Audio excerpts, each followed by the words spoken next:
So here's our agenda for today. And I think at the bottom, I wanted to point out that we are going to try to go back to in-person meetings in September. So our September 16th meeting would be back in person in Plainfield, where we used to meet at the Public Works facility. So definitely send reminders out about that as we get closer to that, or unless anything changes. But that's kind of the plan at this point. So today's meeting will be relatively quick. Our summer meetings are usually kind of short, but just some updates on things that are going on and to get some input on some of our education and outreach things that we're working on as we plan ahead. So kind of the first and only real official action here in the meeting is to approve our minutes. So if there's any questions, otherwise it looks like I have make my notes here.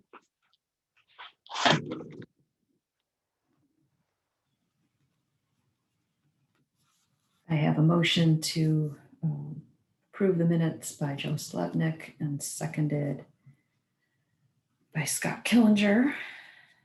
Put the poll up.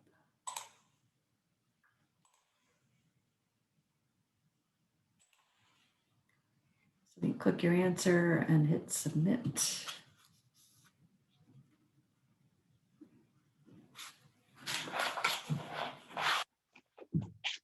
Thank you.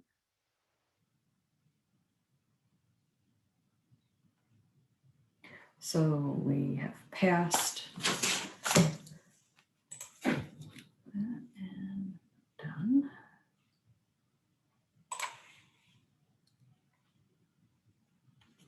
All right, just a kind of quick update on our bioassessment.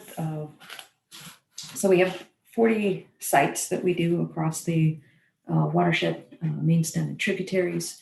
We added 2 additional fish sites upstream of the Hamel Woods Dam site. So we collected fish out there last year just as some pre-project monitoring.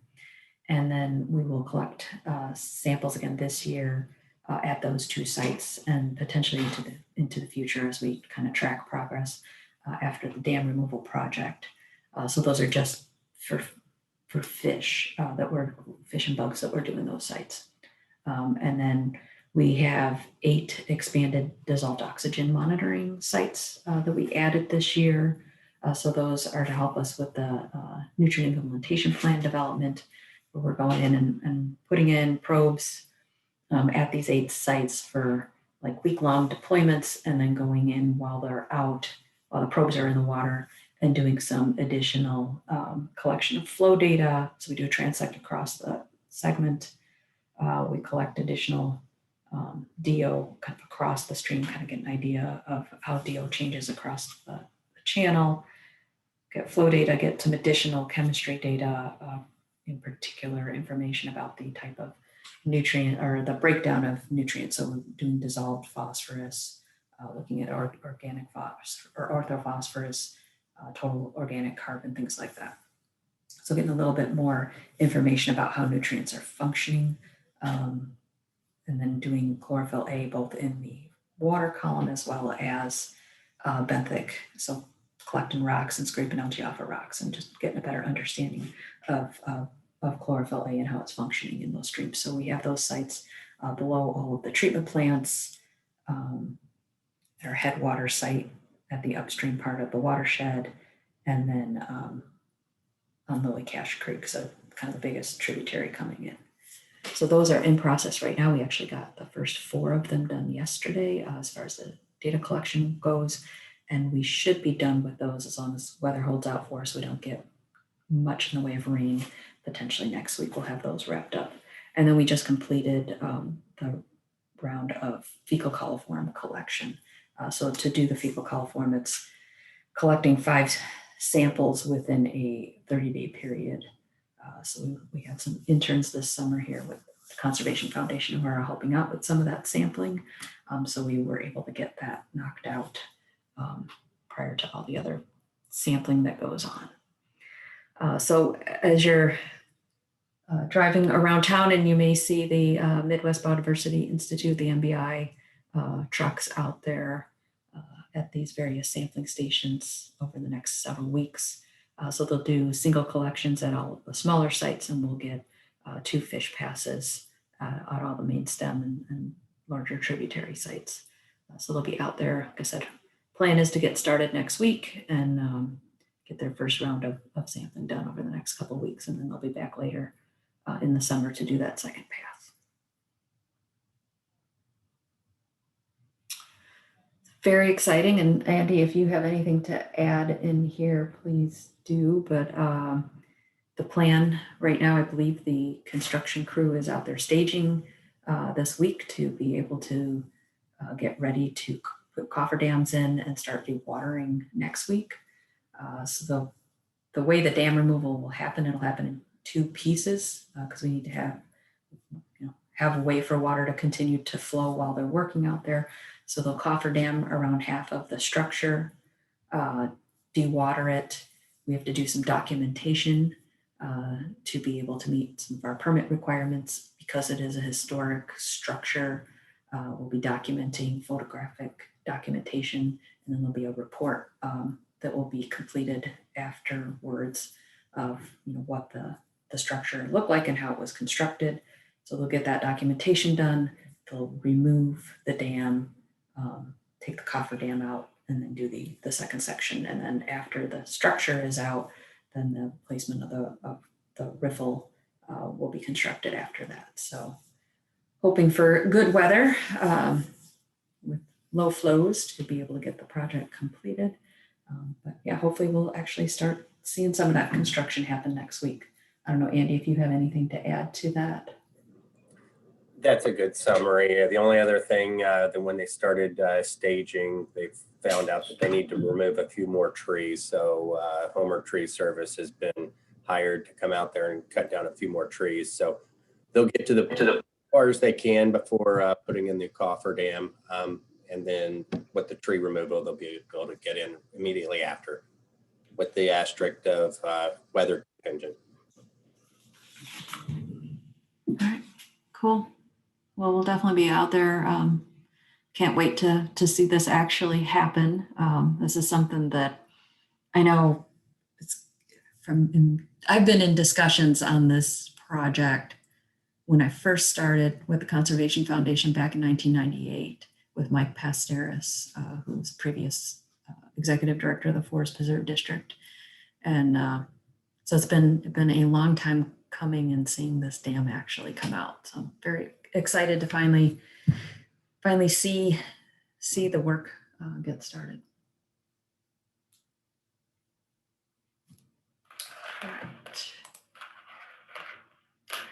So for MPDS permit renewals for our wastewater treatment plants, we've had several permits kind of in process and waiting for some minor changes that were being put together by DRSCW. Basically, we're trying to make all the permits consistent across the whole watershed. And there's a few different options for what that language says, depending on whether or not you're already removing phosphorus or if you're not removing phosphorus yet. So like in the case of like Naperville and Bolingbrook plant number 3, their language is slightly different than the remaining treatment plants in the watershed that have been removing phosphorus. But trying to get that language get into all of the permits as they're being renewed. And I think we finally have final drafts of language. I know Stephen's been reaching out to individual permittees to make sure everybody's okay with that language. But then I know Brant down at IEPA would like to get those permits issued over the next few weeks. I imagine they're looking at their end of the federal fiscal year goal of September 30th of having those things out the door. So that process is continuing, and like I said, the discussions are happening with the individual treatment plant operators.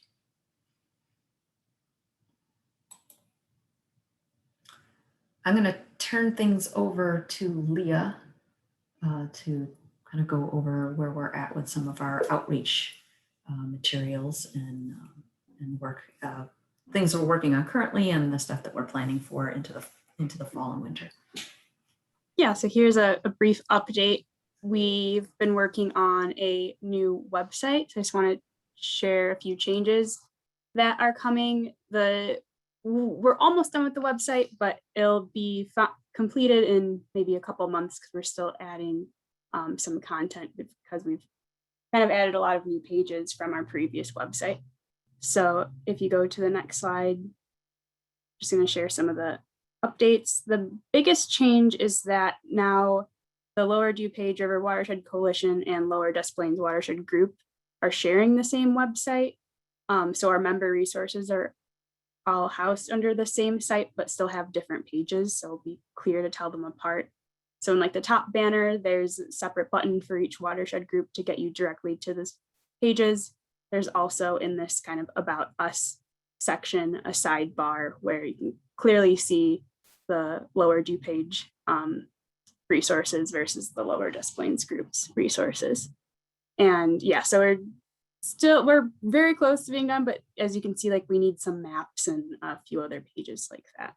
And then another thing we're adding or change is that the outreach materials are still on the website, but we've changed how they're organized. So originally and on our DuPage Rivers website, they're organized by seasons, and we're making the transition to organizing it by topic, just because that seems like it'd be more useful if you or your communication staff is looking specifically for materials on rain barrels.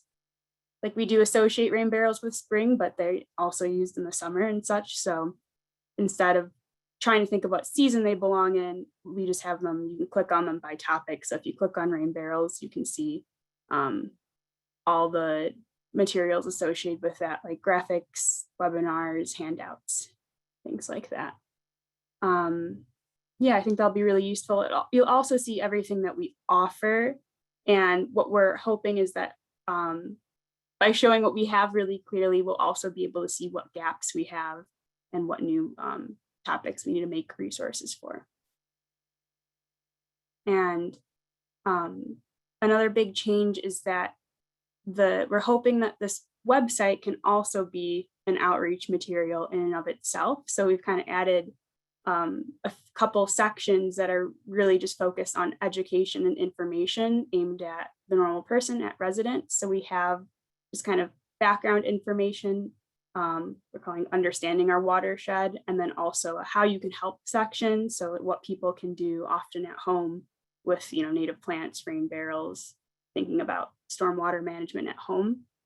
And then we have also our blog page that with each quarter we create all these materials, and then often there's always blog posts with them. So we're hoping that if residents reach out to you with questions, we're hoping that we'll have some pages on this website that you can direct them to answer those questions.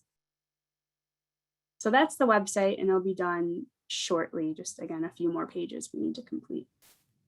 And I think like having this, like particularly with the blog posts and put in there, if you as a community can't, or don't have that capacity within like your own website to having blog posts, that at least if you can like connect to ours. So maybe we're looking for as many ways to make this as easy as possible to use and make it easy for municipalities to take the information that we have. And if you can't incorporate that into your own things, that at least we have it modeled on our page that can be linked directly that way. Yeah, exactly. So we have kind of the individual resources linked in our outreach materials kind of page that you can download yourself and use on your, in your newsletters, on Facebook, on your website, or link directly to this website if that's easier for you.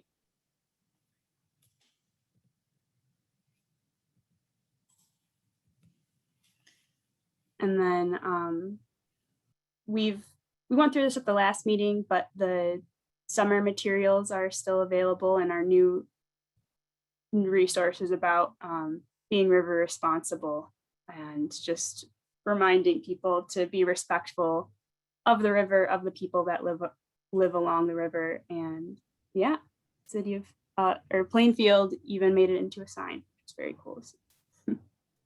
And I would imagine that many folks have at least maybe been aware or seen of the things that are happening right now around the push for making the DuPage River a public water. I think this is really kind of, this discussion has stretched on from kind of a number of complaints starting last year with landowners along the lower DuPage, kind of upset about the trash and trespassing and things that are happening along the river as more people are using it, which was part of the impetus for putting together, these outreach materials as a way for communities to help communicate with their publics. And we worked directly with Plainfield on getting some input on these materials earlier this year. But there has been a lot of kind of news about it. I think they actually made it onto the WGN nightly news the other night about the change.org petition that's out there. Look, this morning, they're up over 7,500 people signed on to that petition. I know we've gotten a lot of calls here at the Conservation Foundation from other organizations and from even from a couple of state reps who are interested in kind of, what this is all about. So it'll be interesting to see where this goes. And at some point it may be, I don't know, definitely a discussion point, maybe started at the board level as to whether the organization itself takes any kind of stance on this. And I think from TCF's perspective, obviously we promote people being out in nature and connecting, with our natural areas and getting out on the river, because you see and hopefully appreciate it from a completely different view when you're in a kayak or floating on a tube. But at the same time, we need to respect the rights of landowners along the river. And even if the river was deemed a public waterway, that part of it doesn't change. People still need to, not dump trash or, leave trash or get out of their boats and walk across people's private property, or just being respectful as you're floating down the river and not being loud and obnoxious. I mean, those are still things that need to happen, even if it is a public waterway. So I think there's definitely a sort of happy medium in there, and that we would like to see public access for people along the river. But that public needs to be respectful of the private landowners along the way. So definitely, I'm sure there will be more discussions on this topic going forward.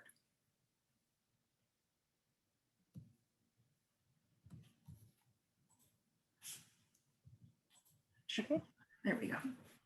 Right. And then another reminder that we still have materials for a pet waste campaign. So we can give you some free signs, a dog waste bag dispenser, and extra bags.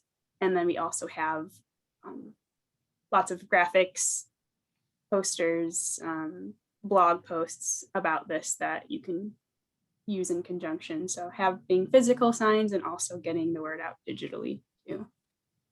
So yeah, just you can contact Jennifer or myself and we can get those signs to you. Yeah, and these have been great. We've actually been working with a few homeowners associations and park districts. I mean, anybody who has a trail system where people walk dogs within the watershed, it's a great place to put these up. So definitely like to continue to get the word out on this. I mean, this is something that is a year-round activity that people are walking their dogs. And so we have a number of signs still left and would love to get them out and posted along trail systems. Mm-hmm. Yeah, it says join us in May on the slide. Yeah, we had another push in May, and so we did like some scheduled social media posts each week and stuff. But it's obviously an issue year round, but we just know a lot of people are out in the spring and summer and fall walking their dogs. Yeah, I totally missed editing that out from our last slide or our last meeting, but it is something that we'll probably kind of keep up as a reminder, and maybe try to do maybe another social media push come fall. Except it's a year-round thing. I mean, people are out definitely more during the summer, but people are walking their dogs year-round. So definitely messaging that could be valuable to have out there, and particularly in the, I know we have segments of our of the DuPage that are listed for fecal coliform. So this is a way to address, particularly address that. And the TMDL associated with that is the public outreach.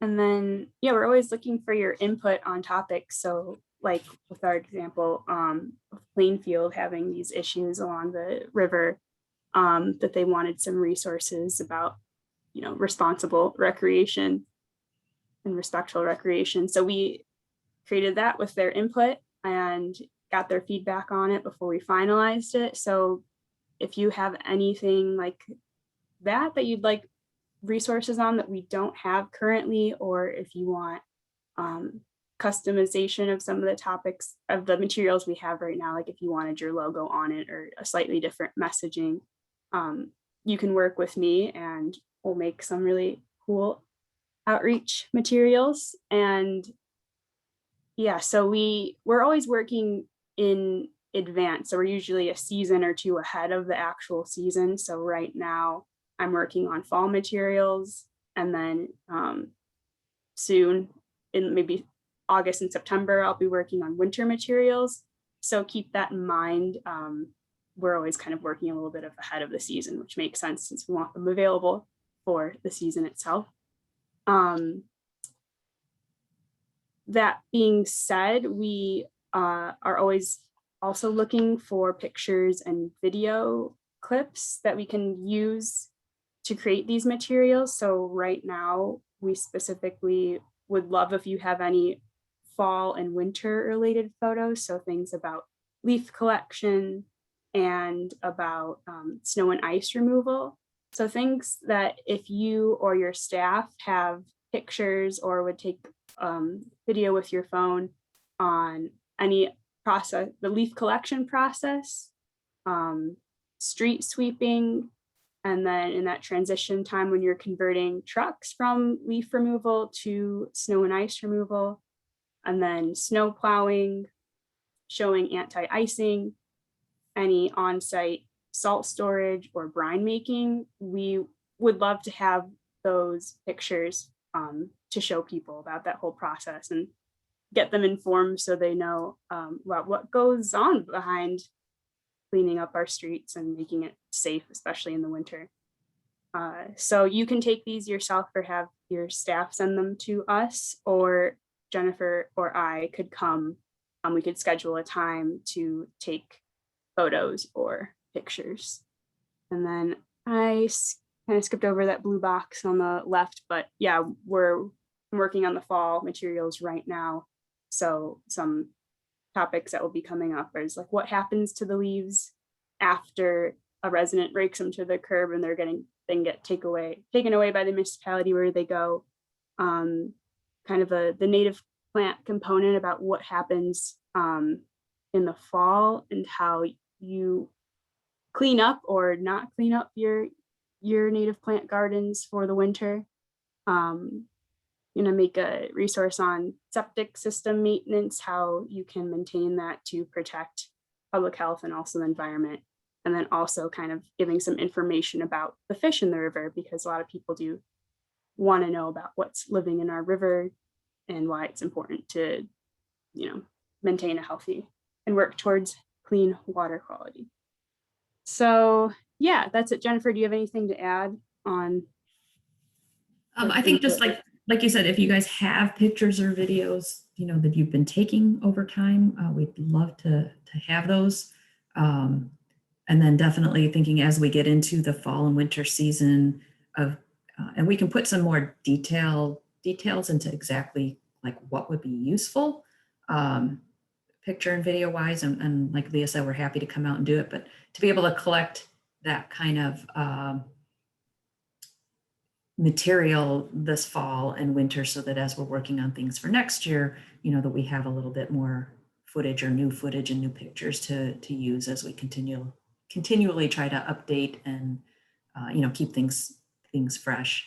I know we definitely have some ideas about, and we'll reach out to folks, or if you have staff who are willing, we would love to start doing some like short interviews with public works staff, those who are doing the leaf collection and the snow removal and that, and, trying to put a personal connection to these things that happen in our communities.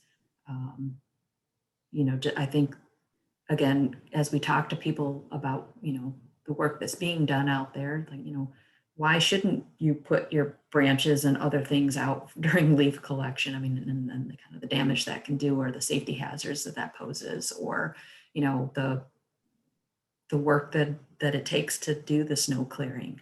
And, it's not as easy as just sticking somebody in a truck and they go off and plow. These are really complicated systems, and the municipalities put a lot of time and effort and thought into how these things happen.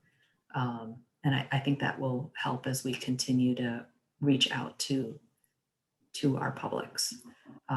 So we'll definitely be reaching out to folks more specifically on that, but are always looking for any volunteers. We had some great help last year from the Fox Valley Park District in doing the walk behind salt spreader calibration video with using their staff and at their facility. And that worked out really well. So definitely looking to do some more things like that. And like I said, the kind of short interviews or short videos of, how the leaf collection part works, or, anti-icing, like, and practices like that. So like Leah said, any of that stuff, if you have pictures or videos of, contact Leah as far as how we can get those. And, but we're happy to come out and take photographs and videos as well. And this is just extremely helpful because we'd rather be using, stuff from our own watershed versus trying to find stock videos or photographs from other places.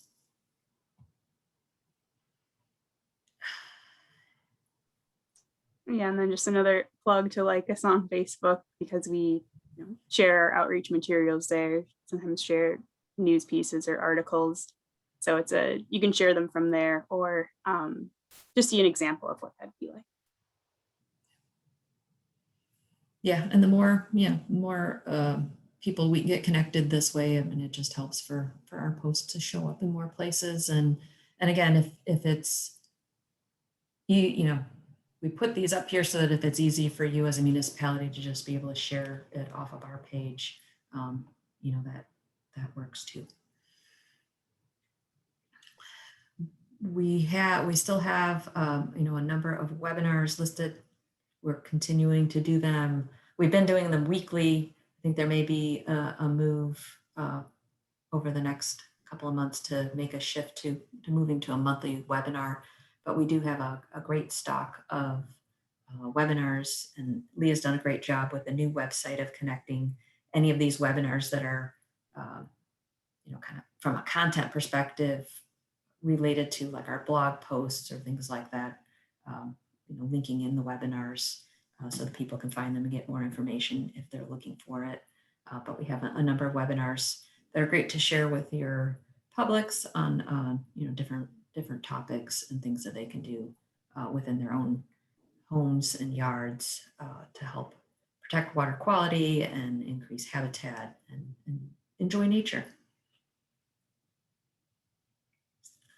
So I think that wraps it up for the meeting today. If there's any other comments, questions, or things that people want to bring up, please just unmute yourself. I said I knew this would be rather a short meeting of just updates, kind of keep people on track with where they're at. I know we had a lot of people on vacation this week as well, kind of how it goes in the summer. But we should have more information on our model for our September meeting, the Qual 2K model. And we really need to get into some discussions on what model runs we're going to be doing. We'll be able to see some results from the East and West Branch models. And I think East Branch in particular is related to some of the phosphorus limits that we're looking at.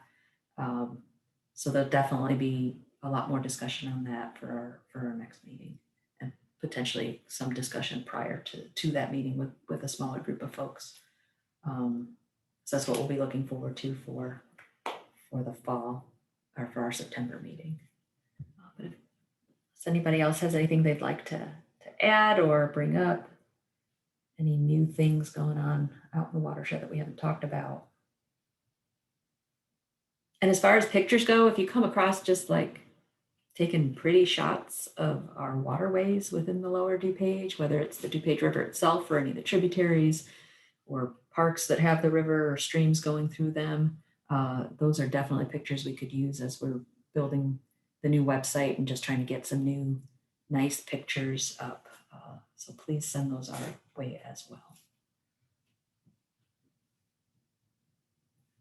All right, motion to end the meeting.